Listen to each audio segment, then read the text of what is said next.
Bonjour à tous, bienvenue sur la chaîne Défieur de jeux. Aujourd'hui, je vous présente Rivality. Rivality, c'est un jeu de chez Nostromo, édition distribuée par Atalia, qui a eu la gentillesse de me faire parvenir cet exemplaire.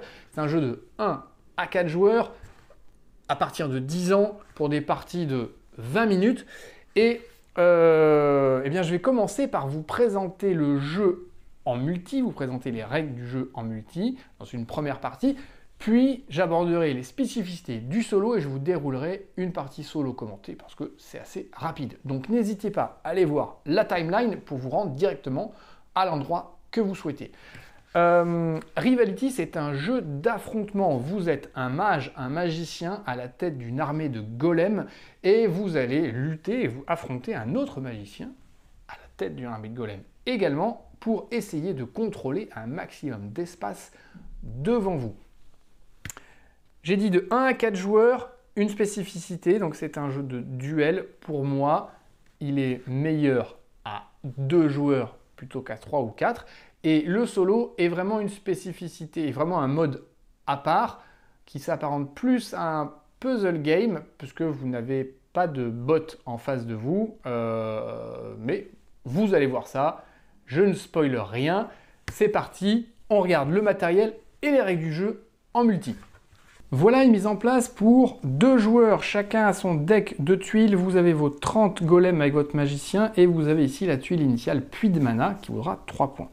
Donc chaque joueur tire 2 tuiles qu'il garde en main, je vous les mets face visible mais normalement vous les gardez en main, elles sont cachées, d'accord? Et vous allez choisir à votre tour une de ces tuiles que vous allez poser sur la map adjacente à une tuile déjà présente. À chaque fois que vous posez une tuile, eh bien vous y placez votre magicien et un golem. Ensuite, vous appliquez le pouvoir de la tuile qui consiste à déployer des golems dans différentes directions pour essayer d'avoir la majorité de golems sur les tuiles. Car c'est bien le but du jeu. En fin de partie, vous regarderez pour chacune des tuiles déployées qui est majoritaire sur la tuile. Si vous êtes seul à avoir un golem, vous êtes majoritaire. Si vous êtes plusieurs sur la tuile, celui qui en a le plus l'emporte. Emporte le nombre de points de victoire qui est ici. En cas d'égalité, eh bien celui qui contrôle le puits de mana remporte les tuiles avec égalité. Donc, on va commencer par le premier joueur qui décide de déployer cette tuile-là, ici. Comme il vient de déployer une tuile, il y met son magicien et il y met un golem. Ensuite, il applique les pouvoirs de la tuile, qui consistent à déployer 2 golems vers le nord à 3 cases. Mais comme il n'y a pas de possibilité, il ne le fait pas. 2 golems vers l'ouest à 2 cases, il ne le fait pas non plus. Et un golem vers l'est à 1 case, là il peut le faire. Et comme ça, il devient majoritaire sur le puits de mana. Il devient majoritaire sur cette tuile. Son tour est terminé et il retire une tuile qu'il a en main. C'est au tour maintenant du joueur numéro 2. Donc, point particulier, on ne peut pas attaquer une tuile sur laquelle l'adversaire a son magicien. Donc si par exemple, il décidait de placer sa tuile comme ceci, vous voyez avec 2 golems, qui attaquent à 2, pardon, voilà, comme ceci, un golem qui attaque à 2 cases, 1, 2, eh bien le golem n'irait pas là, c'est pas possible. Donc il peut la placer comme ça, mais en revanche, il n'attaquerait pas la tuile où le magicien de l'adversaire est placé. Il y a quand même une espèce de respect entre magiciens. Donc là, son intérêt, c'est plutôt d'essayer de reprendre ça. Alors, comment est-ce qu'il pourrait faire pour reprendre ça? Eh bien, il pourrait se déplacer à 2 cases. Donc, il pourrait faire ça comme ceci. On les tourne dans le sens que l'on veut, justement. C'est ça qui est intéressant. Il pourrait faire ça comme ceci. Hop. Donc, en se plaçant là, eh bien, il va placer son magicien et un golem. Et donc, il va déplacer un golem à 2 cases, c'est pas possible, et 3 golems à 1 case, là en revanche c'est possible, 1, 2, 3. Et là, on arrive d'emblée sur une situation où vous vous dites combien de golems peuvent aller sur une case? Eh bien c'est 5 golems maximum. Donc si vous arrivez avec une situation où vous arrivez avec plus de golems que 5, le joueur actif, celui qui met ses golems, eh bien retire un nombre de golems nécessaire pour en avoir que 5 sur la tuile, donc il retire les golems de son adversaire. Évidemment. Donc, par exemple, ici, c'est à ce joueur-là de jouer. Eh bien, il pourrait très bien décider de jouer ça comme ceci. Et donc là, il va placer son magicien ici avec un golem. Et là, vous voyez, 2 golems à 2 tuiles. 1, 2. Donc il en place 2. Et là, on se retrouve avec 6 golems. C'est trop, donc il va en éliminer un qui revient dans la réserve de l'adversaire pour devenir majoritaire ici. Et il repioche sa tuile. Et on va continuer comme ça jusqu'à ce que tous les joueurs aient placé toutes leurs tuiles, ou si un joueur arrive à court de golem, il a placé ses derniers golems, dans ces cas-là, la partie s'arrête immédiatement et on va compter les points. Justement, comment est-ce qu'on compte les points? Je vous l'ai dit, on regarde les majorités. Donc lui serait majoritaire là à 4 points, majoritaire là à 2 points, majoritaire ici à 3 points.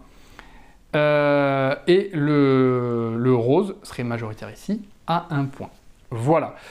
On en a parlé, quand vous êtes sur des tuiles contestées, c'est-à-dire avec le même nombre de golems, eh bien, c'est finalement celui qui contrôle la tuile mana qui l'emportera. Donc c'est une tuile qui est très importante à contrôler. Les valeurs de points vont de 1 à 4 pour les tuiles. Point particulier sur les pouvoirs. Vous avez vu que sur certaines tuiles, vous avez ici des petites protections, des boucliers qui existent. Qu'est-ce que ça veut dire? Eh bien, ça veut dire que sur cette tuile-là, par exemple, vous voyez où il y a un bouclier, eh bien, ça veut dire qu'il y a un bouclier de protection qui résisterait à une attaque. Et donc, si vous envoyez un golem, il va s'écraser sur le bouclier et mourir. Si vous en envoyez 2, eh bien, il n'y en a qu'un seul qui passerait à l'intérieur. Donc imaginons que ce soit à ce joueur-là de jouer et qu'il décide d'envoyer en se mettant comme ceci. Donc on a dit que c'était à lui. Hop, hop. Est-ce que c'est dans la phase? Oui, hop. Voilà, c'est bon. Il se met ici et il applique les pouvoirs.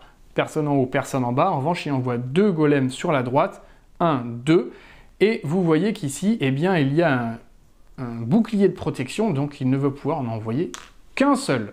Voilà. Les boucliers de protection ne sont activés que lorsque la tuile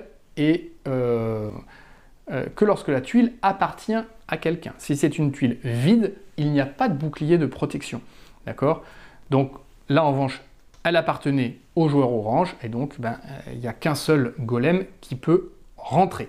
Voilà, vous avez des tuiles avec 2 boucliers de protection, les tuiles 4, des tuiles avec un seul bouclier de protection, et on a pu voir ici qu'il y a des pouvoirs avec le bouclier qui casse. Donc là, ces tuiles-là permettent de faire rentrer ces golems, quel que soit le nombre de boucliers. Tous les boucliers sont cassés et les golems vont rentrer. Voilà. Donc ici, 2 golems à 3 cases. Si jamais il y avait 1 ou 2 boucliers, eh bien, ça rentre quand même. N'oublions pas, on ne peut pas placer de golem sur une case où le magicien ennemi est en place. Dernier point de règle, le retranchement. Lorsque vous arrivez, hop, imaginons que ce soit le cas ici, à avoir 5 golems, donc le maximum sur une tuile, eh bien c'est une tuile retranchée, ce qui veut dire que vous pouvez toujours être attaqué, mais lorsque vous avez 5 golems sur une tuile, eh bien vous avez un bouclier de protection sur cette tuile. Donc ici, si quelqu'un veut vous attaquer, il faudrait qu'il le fasse avec au minimum 2 golems. Voilà. Et donc si vous êtes sur cette tuile-là qui a déjà 2 boucliers de protection et que vous avez 5 golems dessus, eh bien ça vous fera 3 boucliers de protection. Voilà, on a fini tout simplement les règles de ce Rivality. Et donc vous voyez que eh bien, ça va être un jeu de placement pour essayer peut-être de perdre le moins possible de golems, enfin d'utiliser un maximum de pouvoir, parce que vous voyez que là ces golems-là sont perdus, mais ils restent dans votre réserve. Donc l'idée c'est de peut-être essayer à un moment donné d'être le plus efficace possible en posant une tuile et en envoyant un maximum de golems pour contrôler des tuiles. Attention, vous savez que la fin de partie intervient quand un des joueurs n'a plus de golems, et donc ça peut aussi être une technique pour provoquer une fin de partie, de se mettre en place en envoyant un maximum de golems un peu partout pour provoquer la fin de partie. Si vous voulez éviter ça, eh bien charge à vous d'attaquer votre ennemi, puisqu'à chaque fois que vous lui enlevez des golems, si il y a plus de 5 golems sur une tuile, vous lui enlevez les siens, eh bien les siens repartent dans sa réserve. Et la partie ne s'arrête que lorsqu'il n'y a plus de tuiles ou lorsque un de vous n'a plus de golems. Alors, comment est-ce que ça se joue en solo? Eh bien en solo, on est sur un puzzle game et je vais vous faire la mise en place maintenant. Voilà la mise en place pour le solo. Les 12 tuiles de votre adversaire face à vous, face cachée, les 12 tuiles de votre magicien face à l'adversaire, face ouverte. Quelles sont les différences? Eh bien lorsque vous allez placer votre magicien, vous allez le placer sur une des 4 tuiles en bas et vous allez y placer un golem. Ça, à chaque fois que vous le déplacerez, vous placerez un golem, comme dans le multi. La différence étant, c'est qu'après, pour le déplacer, vous allez pouvoir le déplacer le long de tuiles où vous avez déjà des golems à vous, et il doit tout le temps finir son déplacement sur une case vide, qu'elle soit chez vous ou chez l'adversaire. Si vous finissez sur une case vide de votre adversaire, eh bien vous la retournez, tout simplement, et vous n'oublierez pas de poser un golem à vous. Point particulier, eh bien cette règle implique une nouvelle condition de fin de partie, la condition de fin de partie étant que soit un des adversaires, vous ou votre adversaire n'avez plus de golem, la partie s'arrête immédiatement, soit eh bien, vous n'avez plus d'emplacement libre pour vous déplacer, et dans ces cas-là, la partie s'achève. 3 modes de jeu, le mode normal où les tuiles contestées, où le nombre de golems est identique, ne sont pas comptabilisées. Le mode facile, pardon, le mode normal, eh bien c'est Suraman, et pas Saruman, Suraman, qui remporte les tuiles contestées, et le mode difficile où vous avez un point de moins par tuile que vous contrôlez, mais sur lesquelles il y a la présence de golems ennemis. On va jouer en mode normal, à savoir que l'adversaire remportera les tuiles contestées, les tuiles où il y a le même nombre de golems. Et bien je vous propose qu'on se lance directement dans la partie. Je vais me lancer ici, et donc je place mon golem là, et c'est ensuite au tour de l'adversaire de se déplacer, d'appliquer ses actions, et vous finirez par appliquer vos actions. Donc il se déplace, je ne l'ai peut-être pas dit, c'est le cœur du jeu en solo, désolé, de manière symétrique à vous, tout le temps, dans la même colonne et de manière symétrique. Donc vous êtes mis là, il va se mettre ici, avec les mêmes règles, il pose un golem, et là il applique son pouvoir, 2 golems à droite, voilà, et 2 golems à 1 devant. Voilà. Maintenant, vous appliquez vos pouvoirs. Alors attention, en multi, on ne pouvait pas attaquer l'adversaire. Ici, vous pouvez tout à fait placer des golems sur la case où le magicien ennemi se trouve, et lui peut faire la même chose pour vous. Donc ici, j'en place 1 là et 3 ici. Et donc, c'est à nouveau à moi de jouer. Quel va être mon intérêt éventuellement 2. Là, vous voyez, si je me mets ici, j'en enverrai 2 à 2. 1, 2. J'essaie de lui contester la tuile 4. Et le problème, c'est qu'il a 2 protections. Et donc, moi, mes 2 vont pas suffire. Donc là, c'est pas vraiment utile peut-être d'y aller en frontal. Je ne pense pas. Ouais, je ne pense pas. Qu'est-ce que je peux faire d'autre? Ça va être compliqué, je vais mettre ici. Voilà, et du coup, lui, il va se mettre là. Ça lui permet de découvrir cette huile. Voilà, là, une 4 également. Et il applique son pouvoir. Donc là, il envoie 2 ici. J'ai une protection, mais comme je ne contrôle pas la tuile, ben, du coup, il n'y a pas de protection. 2 à 3, il ne se passe rien. Et 2 à 2, il envoie ça ici. Ok. À moi, j'en envoie 2. Non, j'en envoie 1 à 2. Donc, c'est-à-dire à 2 d'écart. Ah, super. Mais il y a des protections, mais comme elle n'est pas contrôlée, eh bien, maintenant, c'est moi qui la contrôle. Donc ça, c'est cool. Et j'en envoie 3 à côté, Ce qui me permet d'être assez serein sur ce 4-là. Parfait. Alors, bah là c'est lui, donc je peux pas me déplacer ici. Je pourrais me déplacer là éventuellement. Lui du coup se déplacerait ici, mais je ne sais pas ce qu'il va y avoir. Après je suis assez serein là et assez... Bon là à la limite je m'en fous. Et là j'attaque à 2. Ouais mais 2 c'est pas suffisant, on l'avait vu. Mais ça me permet éventuellement de contrôler cette tuile là. Pas sûr. Oui, pas sûr du tout. Je vais plutôt aller chercher celle-là.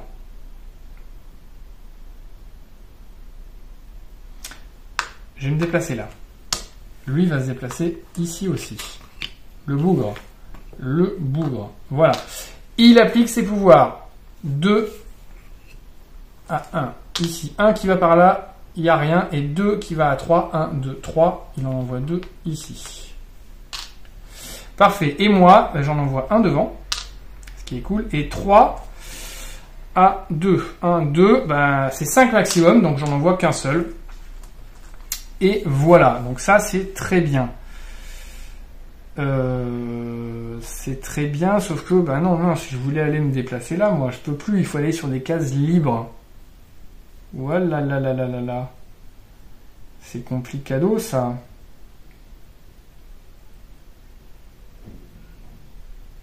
Je vais faire ça, regardez. 1, 2, 3. Et donc lui, il va faire 1, 2, 3. Pareil. Et il en met un. Il attaque. Il en envoie 2 à 3. 1, 2, 3. Et il casse les protections. Mince. Ouais, c'était pas très malin ce que j'ai fait en fait. C'était un peu idiot ce que j'ai fait. Et là, il en envoie 2 à 2 ici. Oh là là, ouais, il le contrôle bien son truc. Mince. Et moi, j'en envoie 2 à 2. Ouais, c'est du 1, j'en ai rien à foutre. Et là, j'en envoie 2 à 3. 1, 2, 3. Et je casse les protections aussi. Alors, j'en envoie 2. Du coup, 2. Et du coup, je lui en retire 2. Ça me donne pas la majorité. Mais je vais essayer de l'avoir en allant là. Lui va venir ici.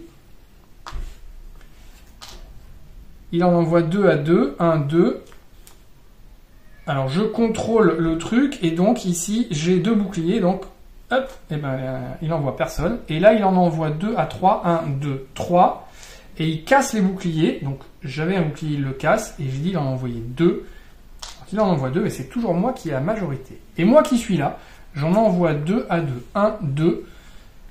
Alors, il a un bouclier, donc, j'en envoie qu'un seul. Ça fait 6, et donc je peux lui en retirer un. Et donc, c'est moi qui deviens majoritaire ici. Ça, c'est très cool. Très, très cool. Ouais. Ouais. Alors, si je me place là, c'est pas top. Qu'est-ce que je pourrais faire?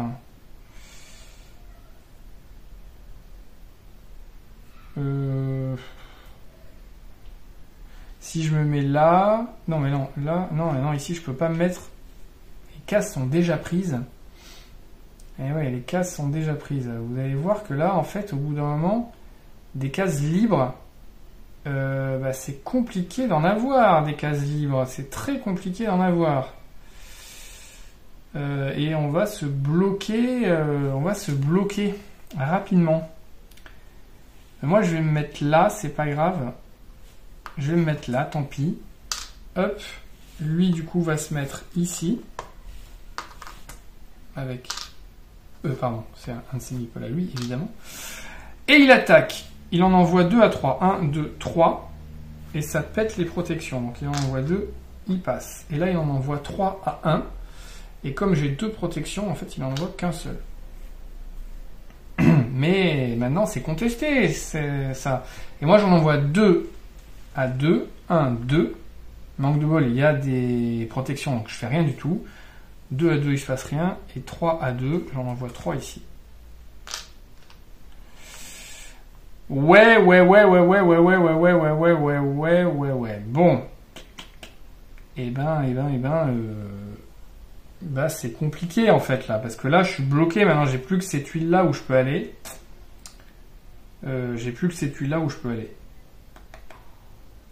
Ouais. Alors soit je vais là, donc où lui il va aller là-bas, et il va envoyer 3 à 1. Ouais, c'est déjà contrôlé, on s'en moque. Donc je vais faire ça. Tchouk, ici. Du coup lui il va se mettre là. Il applique son pouvoir, il en met 3 à 1. C'est parfait. Et moi j'applique mon pouvoir, j'en mets 4 à 1. J'en mets 4 ici. 1, 2, 3, 4. Ça fait 5 au total. C'est bon. J'ai le droit. Et ensuite, je me déplace ici. Je mets mon meeple. C'est mon dernier meeple.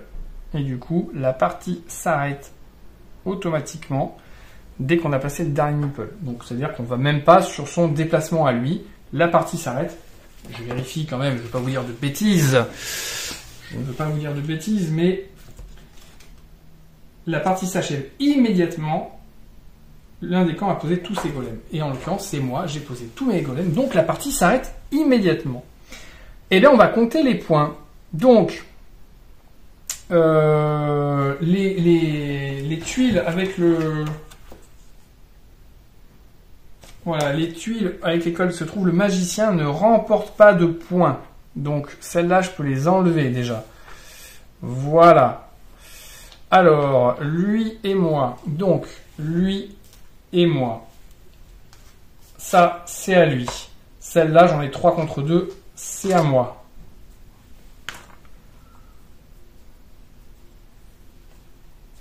Ça, c'est à lui. Ça, c'est à lui. Ça, c'est à lui. Ça, c'est à lui. Ça, c'est à lui. Ça, c'est à lui aussi. Égalité, on a dit qu'on joue en mode normal, donc c'est à lui aussi.